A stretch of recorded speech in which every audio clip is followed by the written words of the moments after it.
భరతుడికి తన పాదుకలు ఇచ్చి పంపేసిన తరువాత రాముని మనసు వికలమైపోతుంది.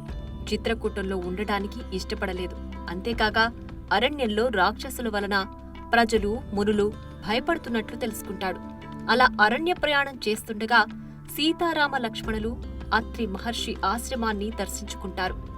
అత్రి భార్య అనసూయ సీతకు పతివ్రతా ధర్మాలను ఉపదేశించి మహిమగల పూలదండ, చందనం, వస్త్రాభరణాలను ఇస్తుంది. మరుసటి రోజు వారి దగ్గర సెలవు తీసుకుని సీతారామ లక్ష్మణులు దట్టమైన అరణ్యంలోకి ప్రవేశిస్తారు.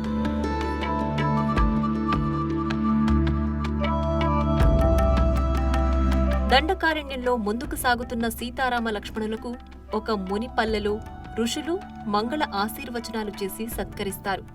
తమను రాక్షసుల నుంచి రక్షించమని రాముణ్ణి కోరుతారు.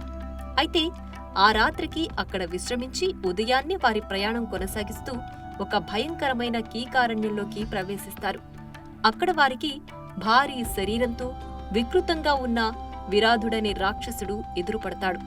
ఈ రాక్షసుడు తన శూలానికి 3 సింహాలను, 4 పులులను, 2 తోడేళ్లను, 10 జింకలను, పెద్ద ఏనుగు తలను గుచ్చి భుజాన పెట్టుకుని వెళ్తుంటాడు. నిజానికి అతడు తుంబురుడనే గంధర్వుడు, కాని కుబేరుని శాప కారణంగా రాక్షసుడయ్యాడు. అలాగే ఏ ఆయుధంతోనూ అతడు చావకుండా అతనికి వరముంది. అయితే రాముడి చేతనే అతనికి శాప విముక్తి కావాలి కనుక ఆ విరాధుడు సీతను పట్టుకుని వెళ్లిపోతుంటాడు. కాని రాముని పదునైన బాణాలు తగలడంతో కోపం వచ్చి సీతను విడిచిపెట్టి రామ లక్ష్మణులను తన చేతుల్లో ఇరికించుకుని వెళ్లిపోసాగాడు. కాగా చేతుల్లో ఇరుక్కుపోయిన రామలక్ష్మణులు విరాధుని చేతులు నరికేస్తారు.